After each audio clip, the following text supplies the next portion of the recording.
오늘의 육아 헤드라인입니다. 경찰청은 어린이에게 안전띠를 착용시키지 않으면 6만 원의 과태료가 부과되는 도로교통법 개정안이 시행됐다고 밝혔습니다. 국회가 누리과정 예산 중 중앙정부 부담을 8,600억 원으로 늘리는 예산안을 통과시켰습니다.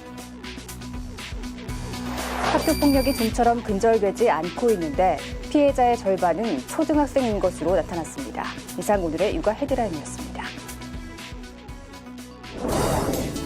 육아와 가사에 적극적으로 함께하는 아빠들도 있지만 그렇지 않은 아빠들도 많습니다.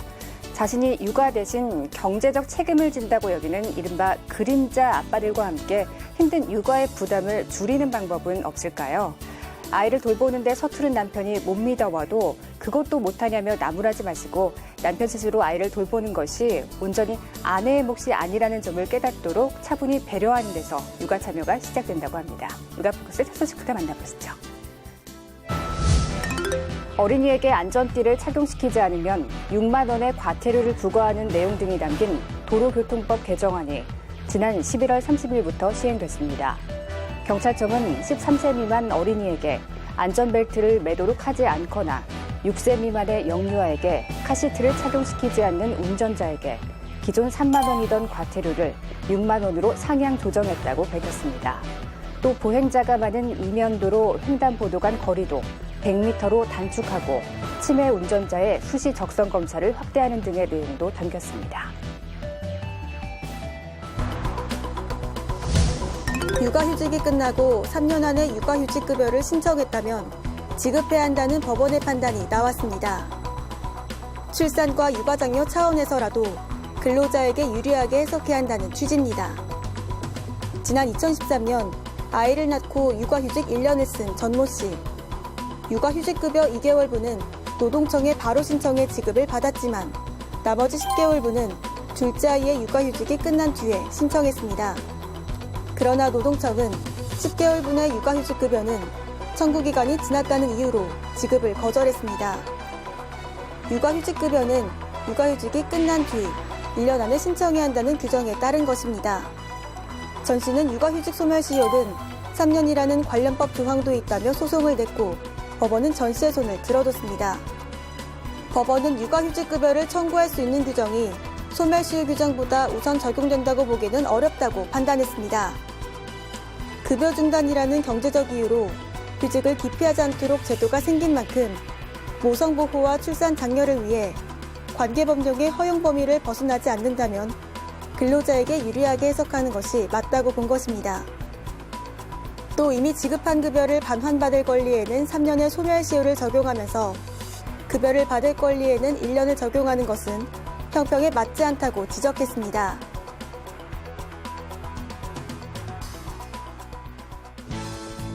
여야가 400조 원 규모의 내년도 예산안을 어렵사리 통과시켰습니다.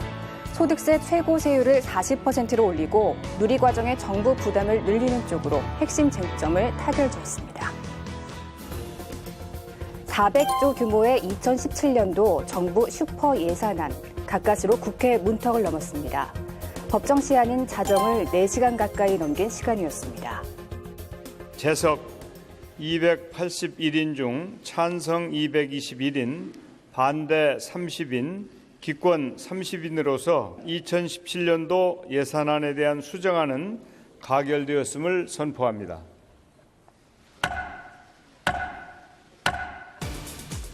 막판까지 쟁점은 3세에서 5세 무상보육인 누리과정 예산과 소득세 증세였습니다. 해마다 예산 전국의 뇌관이 됐던 누리과정 예산은 중앙정부 부담을 8,600억 원으로 늘리는 선에서 여야와 정부의 합의가 이뤄졌고 소득세는 과세 표준 5억 원 초과 구간을 새로 만들고 40%의 최고 세율을 적용하는 것으로 타결됐습니다. 누리과정의 정부 부담을 높이는 만큼 이른바 부자 증세로 세수를 늘린 겁니다. 누리과정 예산이나 또 세법 관련해서 이 3당이 합의에 이르는 것에 대해서 의장으로서 진심으로 감사를 드립니다. 야권은 부자 증세라는 성과를 얻어내는 대신 법인세 인상은 양보했습니다. 대선 공약으로 승부를 짓겠다는 겁니다. 데드라인을 코앞에 두고 예산안 합의를 간신히 이끌어낸 여야. 일명 국회 선진화법을 도입한 지 2년 만에 예산안은 또다시 법정 시한을 넘긴 채 국회 문턱을 넘게 됐습니다.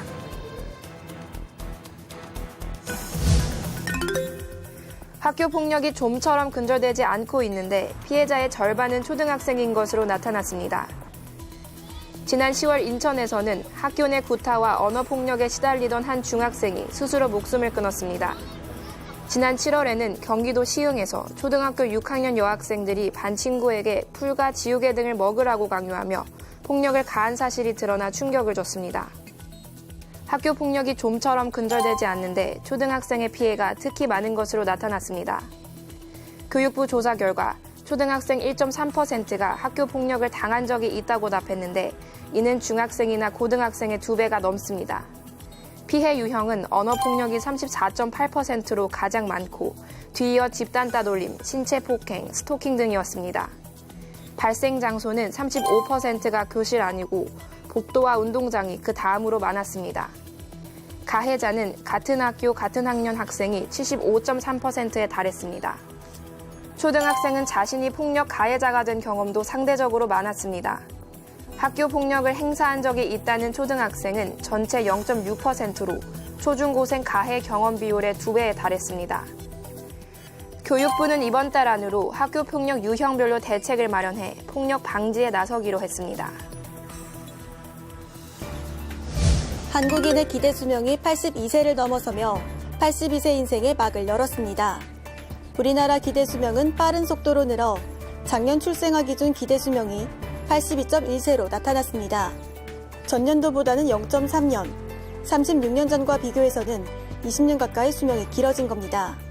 남자는 79세, 여자는 85.2세까지 살 수 있는 것으로 분석됐습니다. OECD 평균보다 남자는 1.1년, 여자는 1.9년 더 높은 수치입니다. OECD 35개 회원국 가운데 한국인의 기대 수명은 전체 12위에 올랐고 남자는 18위, 여자는 7위를 기록했습니다. 남은 생존 연수를 추정한 기대여명도 남녀 모두 대부분의 연령층에서 증가했습니다. 특히 65세 한국 남성이 앞으로 더 살 수 있을 것으로 예상되는 기대여명이 OECD 평균을 처음으로 넘어섰습니다. 반면 남녀 간 기대 수명의 차이는 줄었습니다. 남녀 간 기대 수명 격차는 1985년 최고치를 기록한 이후 남자의 기대 수명 개선 속도가 빨라지면서 작년에는 6.2년까지 좁혀졌습니다.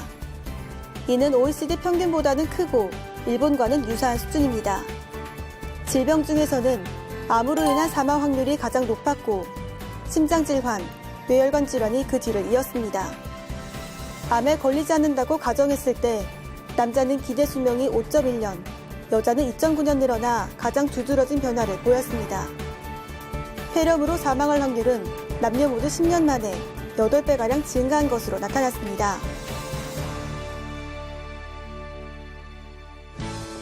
우리나라 학생들의 수학과 과학 성적은 세계 최고 수준이지만 두 과목에 대한 자신감이나 흥미는 꼴찌 수준인 것으로 조사됐습니다. 성적이 높다고 마냥 좋아할 수만은 없는 결과인데요. 왜 그런지 알아봤습니다.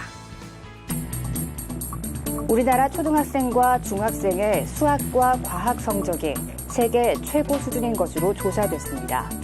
국제교육성취도평가협회가 발표한 연구에 따르면 우리나라 초등학생과 중학생은 수학에서 각각 3위와 2위, 과학에선 각각 2위와 4위로 상위권에 올랐습니다.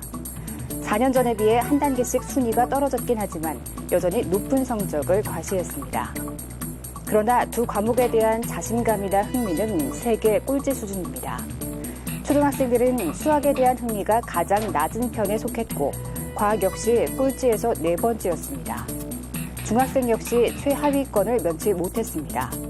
전문가들은 치열한 경쟁과 결과만을 강조하는 교육 방식을 가장 큰 원인으로 지목합니다. 수학은 답을 평가하는 게 아니라 답을 내는 과정을 평가하는 과목이어야 되는데 그러니까 0 아니면 만점 이렇게 되니까 학생들이 수학을 좋아하기가 어렵죠. 또 좋아하더라도 잘하지 못하는 경우나 잘해도 곧잘 드러내지 못하는 문화적 요소가 설문에 반영되지 못한 점을 원인으로 꼽는 경우도 있었습니다. 높은 성적만큼 학생들의 자신감과 흥미도 끌어올리려면 결과보다 과정을 중시하는 등 교육 방식의 개선이 필요하다는 지적입니다. 간편 볶음밥이나 육개장 등 이른바 가정식 대체식품 중 일부 제품이 나트륨 함량은 너무 높고 열량은 부족한 것으로 나타나 주의가 요구됩니다. 한국소비자연맹이 시중에 유통되는 가정식 새우볶음밥 9종의 열량을 분석했습니다. 천일냉동의 더 새우볶음밥이 444kcal로 가장 높았고 이마트 브랜드인 피코크 새우볶음밥이 312칼로리로 최저를 기록했습니다. 이들 제품 한 끼 평균 열량을 분석했더니 360kcal 내외로 성인 1일 권장 섭취 열량의 16% 수준이었습니다. 열량은 한 끼 식사로 부족한 감이 있는 데 비해 나트륨 함량은 높았습니다. 9종 새우볶음밥 나트륨 함량 평균은 1일 권장 나트륨 섭취량의 37%에 달했습니다. 최대 938mg, 한 끼만 먹어도 하루 권장 섭취량의 절반가량 해당되는 소금밥 제품도 있었습니다. 함께 조사한 간편식 육개장 9종은 새우볶음밥보다 나트륨 함량이 더 높았습니다.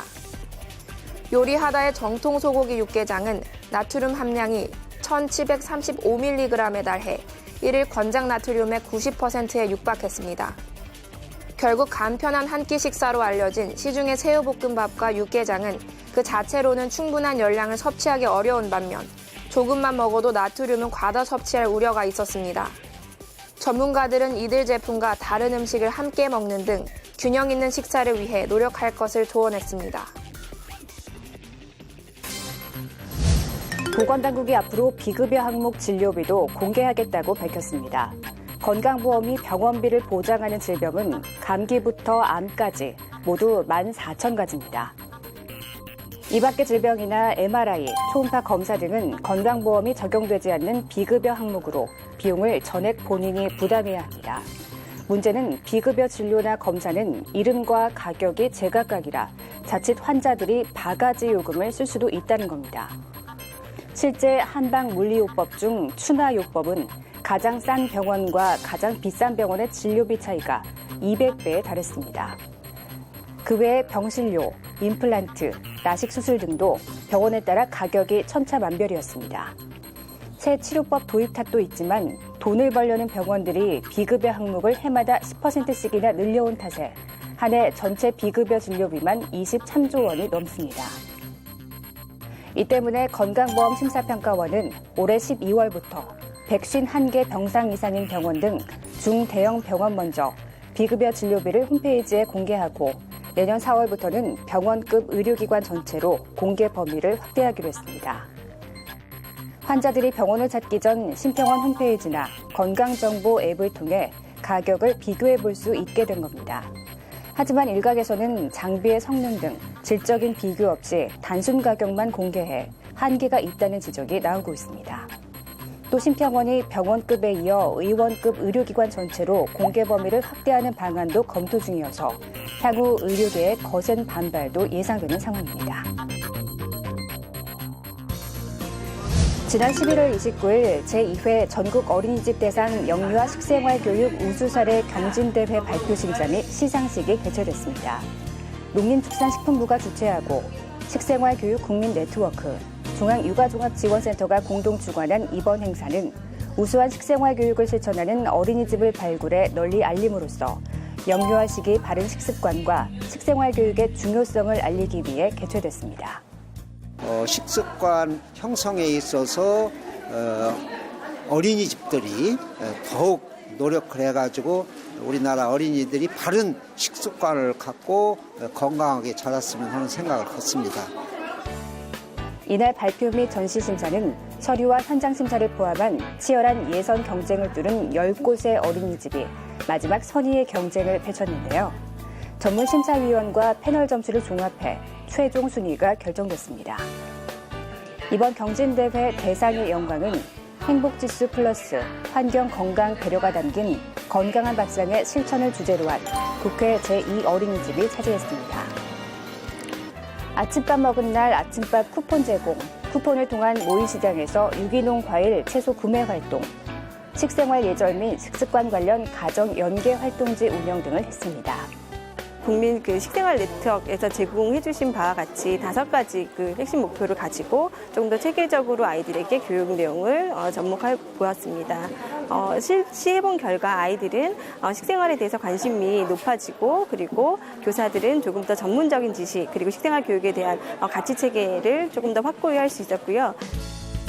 농림축산식품부는 영유아기 올바른 식습관 및 식생활 교육의 중요성을 알리기 위해 앞으로도 관련 교육을 지속적으로 시행하고 우수 어린이집을 적극 발굴해 나가겠다고 밝혔습니다. 이번 시간은 육아에 필요한 알찬 정보를 쏙쏙 알려주는 코너입니다. 오늘은 알고 보면 안전한 플라스틱 환경 호르몬 상식편입니다.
안녕하십니까. 육아방송 시청자 여러분. 저는 전국국공립어린이집연합회장 이남주입니다. 오늘은 우리 아이들이 태어나 처음 맞는 사회생활의 시작인 어린이집에서의 행복한 생활을 위해 부모님들이 어떠한 마음을 가지셔야 하는지에 대해 이야기 나누고자 합니다. 유아가 가정을 벗어나 최초로 접하게 되는 대표적인 사회적 환경이 어린이집, 유치원 등의 유아교육기관입니다. 또래들과의 관계를 통해 새로운 환경에 적응해 나가며 긍정적인 초기 경험은 이후 학교 교육에 있어서도 자신감을 갖게 하고 적응하는 데 긍정적인 영향을 미치게 됩니다.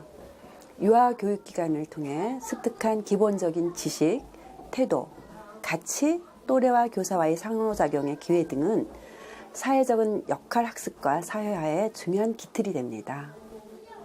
이렇듯 유아의 적응 여부가 중요한 만큼 부모님들이 적응 과정을 함께 해주면 그만큼 아이들의 성장 발달도 촉진시킬 수 있습니다. 우선 부모님들의 신뢰가 중요합니다. 아무리 좋은 기관도 부모님이 신뢰하지 못하는 부분이 있다면 그 메시지는 언어가 아닌 다른 형태로도 유아들에게 전달되기에 기본적 신뢰 구축을 위해 부모님도 함께 노력해야 합니다. 나의 자녀가 좋은 기관에서 좋은 교사에게 교육받고 있다는 신뢰감은 영유아에게도 전달되어 영유아에게도 신뢰감을 기반으로 한 편안함을 줄 수 있습니다. 두 번째로 내 자녀만을 위하기보다는 내 자녀의 친구들, 내 자녀의 선생님, 내 자녀의 어린이집을 함께 볼 수 있는 마음의 여유를 가지면 좋겠습니다. 요즘 사회가 남들보다 잘해야 살아남을 수 있는 경쟁 사회이다 보니 점점 더 어린 연령부터 남들보다 잘하기를 요구받게 되는 경향들이 있습니다. 그러나 이제는 나 혼자만 잘해서 성공하는 데는 한계가 있고 더불어 사는 능력으로서의 공감, 배려의 중요성이 대두되고 있기 때문에 부모님들부터 그러한 마음으로 자녀들의 생활을 바라보고 이해해 주는 것이 필요합니다. 세 번째로는 어린이집 운영 방침에 대한 이해와 소통이 중요합니다. 어린이집에서의 지도 방침이 가정에서의 규칙과 달라 영유아들이 혼란스럽지 않게 또 지금 현재 영유아들에게 필요한 지원이 무엇인지에 대한 의견을 가장 많은 시간을 함께하며 관찰하고 있는 담임 선생님을 통해 조정할 수 있을 것입니다.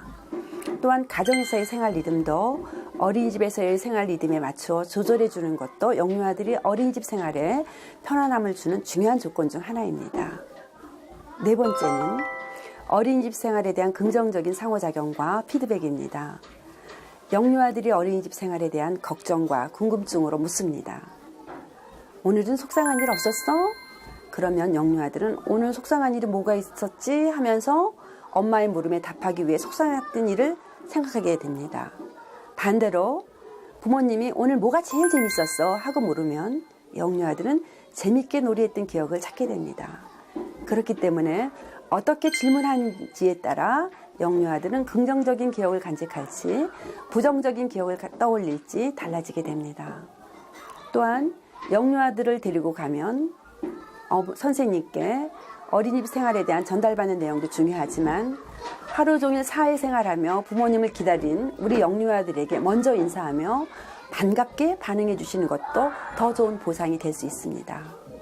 마지막으로 어린이집 입학 전에는 보육기관에 대한 정보도 알려주어야 합니다. 그리고 자기 일 스스로 하기, 또 일찍 자고 일찍 일어나기, 자신의 감정이나 생각을 표현하기 등을 준비시켜주면 도움이 됩니다. 그리고 부모님께서는 입학 전에 꼭 하셔야 될 일이 있죠. 연령별 예방접종표에 맞춰 미리 예방접종을 하도록 확인할 필요가 있습니다. 또한 알레르기나 아토피가 있는 경우 어린이집에 해당 정보를 알려줌으로써 음식 등의 주의사항을 챙기도록 하는 것도 아주 중요합니다. 입학 후에는 신입원화 적응 프로그램을 지키기, 등하원 시간을 꼭 지켜서 자녀와 인사 나누기, 집으로 돌아가면서 헤어져 있던 시간에 대한 보상으로 특별한 시간을 보내기, 담임교사를 비롯한 어린이집에 대한 긍정적인 마음을 표현해주기 등으로 영유아들이 적응 과정을 도와줄 수 있도록 해주셔야 합니다. 부모는 기름진 밭이 되어야 합니다. 아이들은 주어진 환경에 적응합니다. 가정의 행복이란 아이들에게 기름진 땅과 같습니다. 기름진 땅에서 좋은 작물이 자라듯이 좋은 환경에서 좋은 아이가 자랍니다. 부모님, 우린 그런 부모님들을 응원합니다. 부모님들의 그런 노력이 헛되지 않도록 세상에서 가장 귀한 보석인 우리 영유아들을 위해서 저희들도 노력하겠습니다. 부모님들께서도 육아 조력자로서 선생님들을 믿고 응원해 주시기 바랍니다. 감사합니다.